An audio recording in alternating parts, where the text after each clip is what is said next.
Sa mga nagdaang kabanata ay muling nagsaad ang system na kailangan na lang ng 5 puntos sa pisikal na katangian at 10 kilo ng laman at dugo ng isang ikalimang antas na halimaw na demonyo.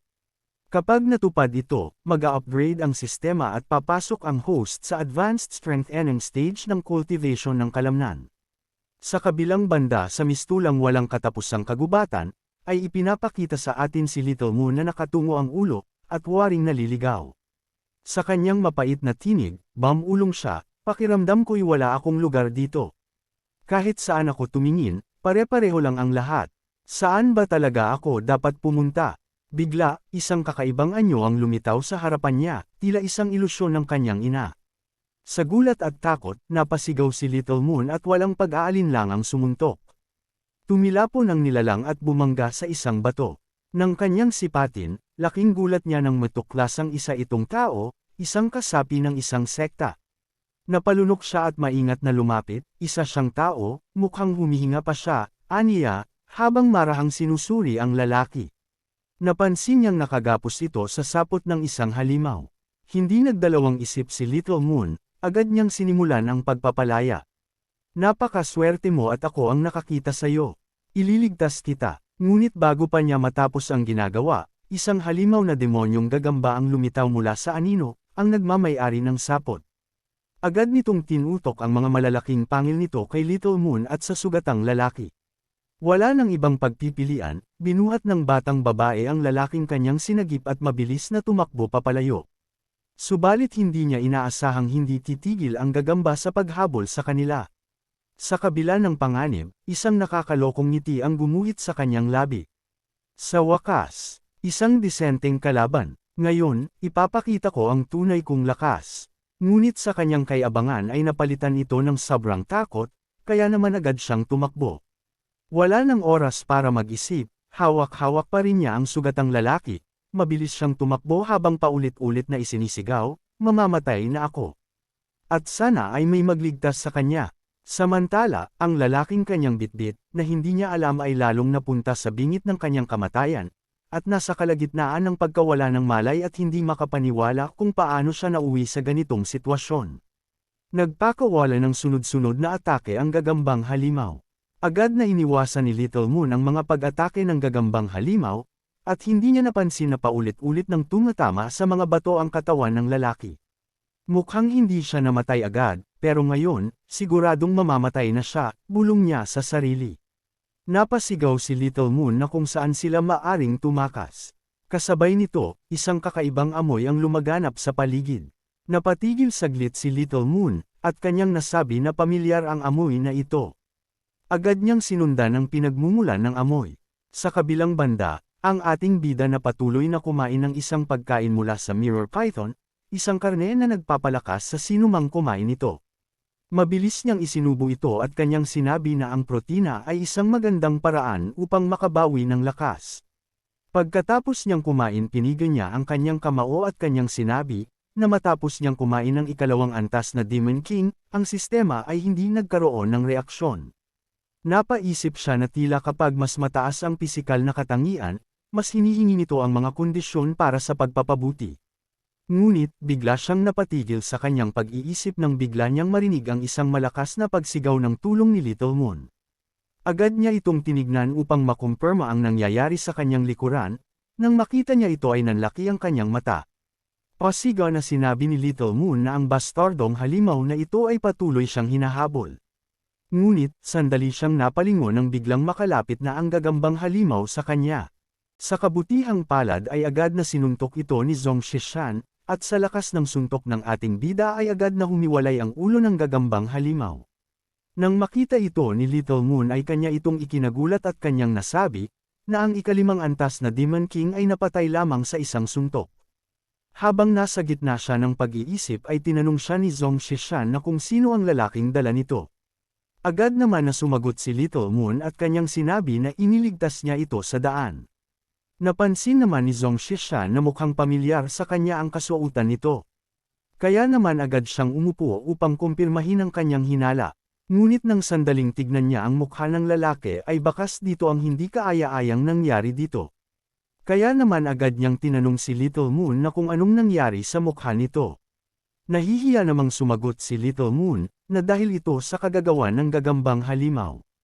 Nang marinig ito ni Zhong Shishan ay kanyang sinabihan si Little Moon, na ang lugar na ito ay lubhang mapanganib, kaya mas mabuting dalhin na ni Little Moon si Teacher Leng at ang iba pa pagbalik. Nagulat naman si Little Moon nang marinig niya ang pangalan ni Teacher Leng, kaya tinanong niya si Zhong Shishan na kung nasaktan ba ng husto si Teacher Leng. Agad naman na kinumpirma ito ni Zhong Shishan, at kanyang itinuturo sa kanyang likuran na ito ay malubhang nasugatan ng higanting ahas. Nagulat naman si Little Moon, kaya kanyang nasabi na kahit si Teacher Leng ay natalo ng halimaw na iyon. Ngunit bago pa man niya maipagpatuloy ang kanyang sinasabi, ay nagsaad si Zhong Shishan ng isang bagay na kanyang naalala. Inilabas niya ang marami demon core na kanyang nakuha mula sa kanyang mga pinatay na demonic beast. Sinabihan din niya si Little Moon na hindi ba't mayroon siyang bulsa. Dalhin mo ang mga demon core at ang 2 bangkay doon, at ibalik mo sila sa sekta. At maraming makukuha ito ng gantimpala sa inner sect. Nawala naman sa katinoan si Little Moon, at kanyang nasabi na kung nandito ba ang ating bida para mag-ipon ng napakaraming demon core. Nagtanong din siya na kung hindi ba babalik ito kasama niya. Agad naman na sumagot si Zhong Shishan, na hindi, dahil papasok siya sa kailaliman ng bundok upang tignan ito, at upang maasa ang kanyang mga kasanayan. Nasa loob-loob din niya, na kung palalagpasin niya ang pagkakataong ito, ay hindi niya alam kung kailan niya pa makikita ang ika-6 na antas na Demon Emperor. Nagsaad naman si Little Moon, na narinig niya na mayroong nakakulong na ika-6 na antas na Demon Emperor sa kailaliman ng bundok. Kaya naman kailangang mag-ingat ito. Nakangiti naman siyang sinabihan ng ating bida na huwag itong mag-alala dahil sa malakas din siya.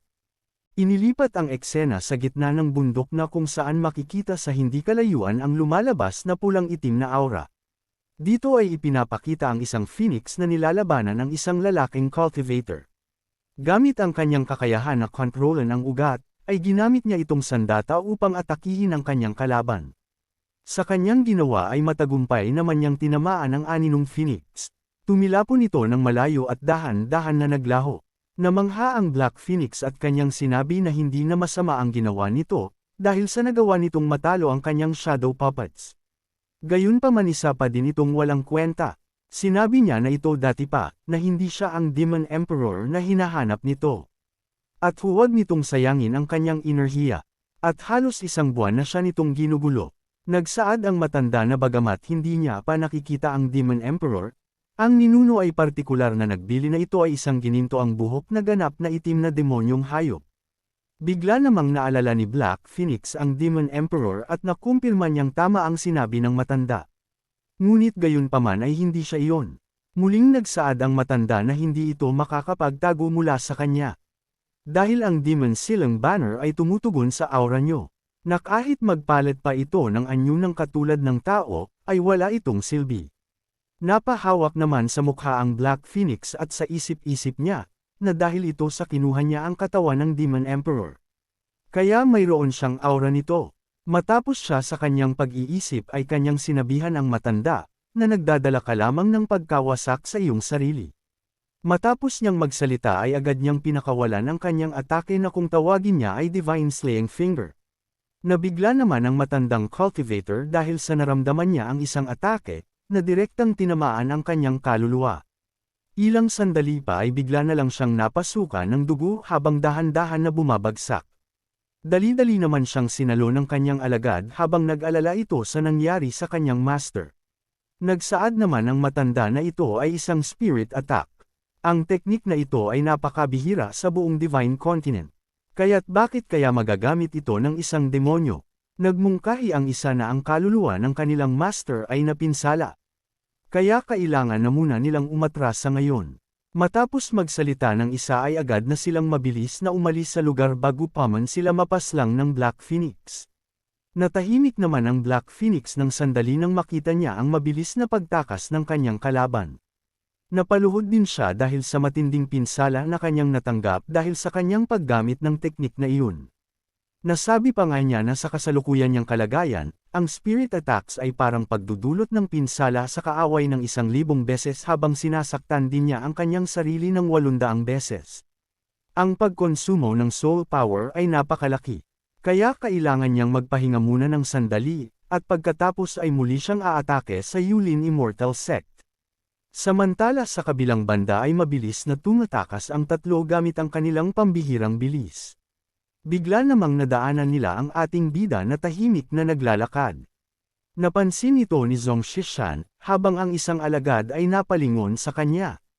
Agad silang huminto at nagsaad na ang iyong kasuotan ay parang disciple ka mula sa Yulin Immortal Sect.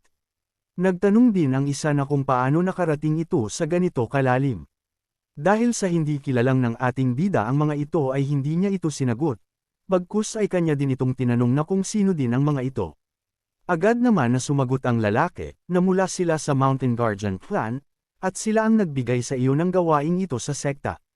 Nagsaad din ang isa na brother, sa unahan ay ang teritoryo ng ika-6 na antas ng Demon Emperor. Pinapayuhan din niya itong tumakas. Nagtanong naman si Zhong Shishan na kung malakas ba ito. Agad naman na sumagot ang isa na ang kanilang clan master ay nasa deity transformation stage, kahit na sa tulong ng banner silang ng demonyo, hindi nila ito nagawang talunin. Kaya ano sa tingin ng ating bida ito? Bago pa man sila mawala sa paningin ng ating bida ay muling nagsaad ang isa na bilasan nitong tumakas. Napaisip naman si Zhong Shishan na isang tunay na Demon Emperor ng Deity Transformation Stage, at ang lakas nito ay hindi mas mababa kaysa sa unang yugto ng Deity Transformation Stage. Kaya napagtanto din niyang kailangan niyang paghandaan ito. Pinalabas niya ang system at kanyang sinabi na titignan din niya kung ang sistema ay may anumang kapaki-pakinabang na bagay para dito. Natuwa si Zhong Shishan dahil sa nakita niya ang isang bonus item na nakuha niya sa paligsahan. Pagkatapos inilipat ang eksena kay Black Phoenix na kung saan lumipas na ang ilang mga sandali. At maya-maya pa ay biglang may napansin siya na isang imahe ng tao na papalapit sa kanya. Kaya naman tinitigan niya ito ng seryoso, habang ang imahe ng tao naman ay dahan-dahan na nakakalapit sa kanya. At ang taong ito ay walang iba kung hindi ang bida nating hangal. Nang makalapit din siya ng bahagya ay nakangisi siyang nagtanong na kung ito ba ang ika-6 na antas na Demon Emperor. Samantala, nagulat naman si Black Phoenix dahil sa nakilala niya ang disciple na nasa kanyang harapan. Pagkatapos ay malakas siyang tumawa at kanyang sinabi na talagang itinadhana talaga silang dalawa. Nagtaka naman ang ating bida, kaya naman tinanong niya ito na kung nagkita na ba sila. Matamlay namang sinabi ni Black Phoenix, na pagkatapos ng mga taon at buwan ng pagtatrabaho, natagpuan niya ang loob ng espiritual na bato. At ang natitira na lang ay ang huling pagtulak para masira ito. Hindi naman nakapagsalita si Zhuang Shishan dahil sa wala siyang ideya sa sinabi nito. Muli namang nagsaad si Black Phoenix, na kung nakakalimutan na ba nito. Na siya lang naman ang Samiris sa spiritual stone sa isang suntok lamang. At kung nakakalimutan na ba ito ng ating bida na siya ang dahilan kung bakit siya nakatakas. Bigla namang naging seryoso ang ekspresyon ng ating bida sa kanyang narinig. Kasabay din nito ang paglabas ng notification system na nagsaad ng isang mandatoryong misyon. Na kailangang talunin ng ating bida ang Ancient Black Phoenix. Dahil nakarating ka na sa part na ito ay inaanyayahan kita na pindutin ang like at mag-subscribe at i-on ang notification bell. At kung gusto mo naman na suportahan ng matindi ang bidang hangal na ito ay maaari mo ding pindutin ang super thanks sa ibaba para mas lalong ganahan ang hangal na ito. Maraming salamat mga bida. Sa puntong ito ay naunawaan na ni Zhong Shishan ang mga sinasabi ng Black Phoenix, kaya naman kanyang sinabi na mukhang lumalabas na ang sinabi ng matandang elder sa kanya na may isang Black Phoenix na nakakulong sa ilalim ng Spirit Stone. At lumalabas na din na ikaw iyon. Kinumpirma naman ito ng Black Phoenix na tama ang sinabi nito. Naging seryoso ang ating bida at kanyang sinabi na kaya, hindi niya lang kasalanan na nawasak ang bato sa isang suntok. Napatawa naman si Black Phoenix, at kanyang sinabihan ang ating bida na hindi ba masyado mong pinahahalagahan ang iyong sarili. At kung hindi niya ito winasak mula sa loob, sa tingin ba nito ay magagawa niyang mawasak iyon?